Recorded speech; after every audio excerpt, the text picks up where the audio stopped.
വളരെ സന്തോഷത്തോടു കൂടിയാണ് നിങ്ങളുടെ മുന്നിൽ നിൽക്കുമ്പോൾ.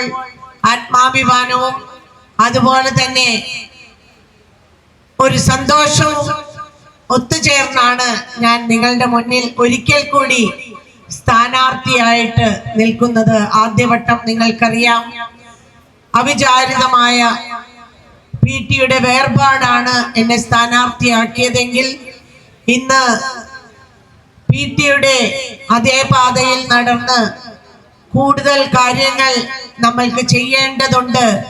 UDF-ന്റെ ഭരണം, അതിന്റെ കാഹളം മുഴങ്ങി തുടങ്ങിയിരിക്കുന്നു. ഏപ്രിൽ 9-ന് നമ്മൾ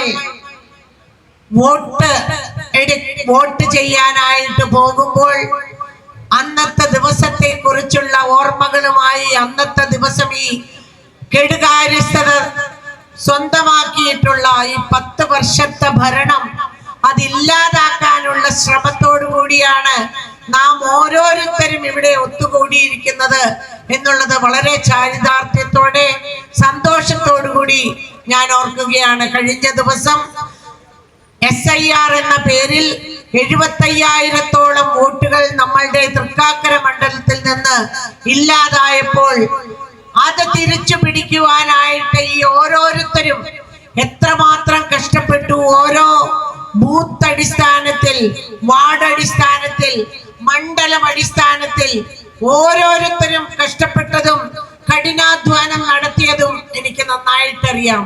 ആ കഠിനാധ്വാനം തന്നെയാണ് ഇനിയുള്ള ദിവസങ്ങളിൽ നമ്മൾ തുടരേണ്ടത്. നമുക്കറിയാം, ഈ കള്ളന്മാരെയും കൊള്ളക്കാരെയും സംരക്ഷിക്കുന്ന ഒരു ഗവൺമെന്റ് ഇല്ലാതാക്കാനായിട്ട്, അതുപോലെ തന്നെ ഈ നാടിന്റെ നമ്മളുടെ കുട്ടികളെയൊക്കെ ഇന്ന് PSC റാങ്ക് ലിസ്റ്റിൽ 1-ാം സ്ഥാനം നേടിയവർക്ക് പോലും ഒരു ഉദ്യോഗം ലഭിക്കാനായിട്ട് കിണഞ്ഞ് പരിശ്രമിച്ചു കൊണ്ടിരിക്കുന്ന, അതിന്റെ കാലാവധി തീരുന്നു എന്ന് പറഞ്ഞ് കരയുന്ന ആശാവർക്കർമാരുടെ സമരങ്ങൾ കണ്ട ഇതിനെല്ലാം ഒരു ഇഷ്ടവുമില്ലാതെ, ഒരു പരിഹാരം കാണാതെ, അല്ലെങ്കിൽ ഇവർക്കൊന്നും ഒരു കാര്യങ്ങൾക്കും ഒരു തീരുമാനവും ഉണ്ടാക്കാൻ കഴിയാതെയാണ് ഈ ഗവൺമെന്റ് മുന്നോട്ട് പോയിക്കൊണ്ടിരിക്കുന്നത് എന്ന് നമ്മൾ കാണുന്നുണ്ട്.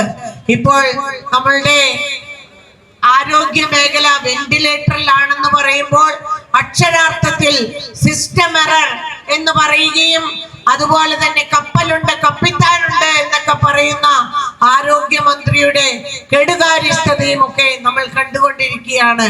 ഇതിനൊക്കെ ഒരു അറുതി വരുത്താൻ നമ്മളുടെ സാധാരണ ജനങ്ങൾക്ക്, നമുക്കറിയാം, കഴിഞ്ഞ വട്ടം നമ്മളുടെ ഇലക്ഷനിൽ ഞാൻ മത്സരിച്ചപ്പോൾ ഇവിടെ മാനിഫെസ്റ്റോയിൽ ഉണ്ടായിരുന്ന ഒരു പ്രധാന കാര്യമാണ് 20 മന്ത്രിമാരും മുഖ്യമന്ത്രിയും ഇവിടെ വന്ന് തമ്പടിച്ചിട്ട് പറഞ്ഞ് മനസ്സിലാക്കി ഇവിടുന്ന് ഐഡന്റിഫൈ ചെയ്തതാണ് കുടിവെള്ളത്തിന്റെ കാര്യം. ഉമ്മൻചാണ്ടി സർക്കാർ ഉണ്ടായിരുന്നപ്പോൾ ഒരു 190 MLD-യുടെ പ്ലാന്റ് വന്നാലേ ഇവിടെ ശാശ്വത പരിഹാരം ഉണ്ടാവുള്ളൂ എന്ന് കണ്ട് അദ്ദേഹം തന്നെ അതിനായി ആലുവയിൽ ഒരു പ്ലാന്റ് നിർമ്മിക്കാനായിട്ടുള്ള സ്ഥലം കണ്ടെത്തിയിട്ട് ഈ 10 വർഷമായിട്ടും നമ്മളുടെ കുടിവെള്ളത്തിന്റെ പ്രശ്നം പോലും പരിഹരിക്കാനായിട്ട് സാധിക്കാത്ത ഒരു ഗവൺമെന്റ്. അവരുടെ മാനിഫെസ്റ്റോയിൽ എല്ലാവർക്കും കുടിവെള്ളം എന്ന് പറഞ്ഞിരുന്നെങ്കിലും അതുപോലും ലഭ്യമാക്കാനായിട്ട് അതുപോലും നൽകാതെ ഇപ്പോ 12-ാം മണിക്കൂറിൽ IDB-യിൽ നിന്ന് വായ്പയെടുത്ത് കുടിവെള്ള പദ്ധതി വരികയാണ് എന്ന്. ഏട്ടിലെ പശു പുല്ല് തിന്നില്ല എന്ന് പറയുന്നത് പോലെ പത്രങ്ങളിൽ മാത്രം അവശേഷിക്കുന്ന രീതിയിലാണ് ADB-യിൽ നിന്ന് വായ്പ എടുത്തിരിക്കുന്നു എന്ന് പറയുന്നത്.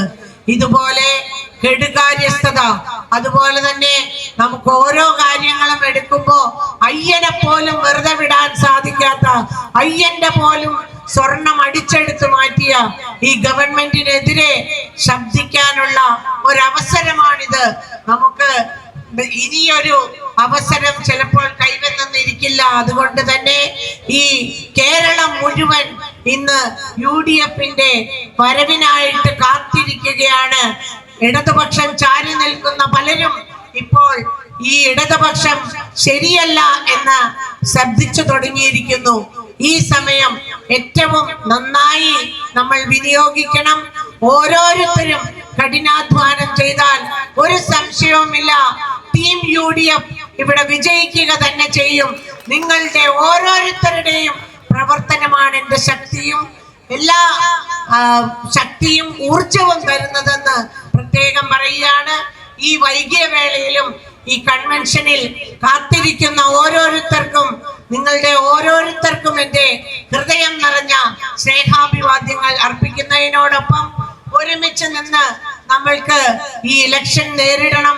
ഇനിയുള്ള ദിവസങ്ങൾ കൂടുതൽ ശക്തമായി നമ്മൾ ജനങ്ങളുടെ ഇടയിൽ നിന്ന് പ്രവർത്തിക്കണമെന്ന് മാത്രം പറഞ്ഞുകൊണ്ട് എന്നെ നെഞ്ചോട് ചേർത്ത നിങ്ങൾ ഒരിക്കൽ കൂടി എന്നെ സ്വീകരിക്കും എന്ന ഉറപ്പോടുകൂടി ഞാൻ നിർത്തുന്നു.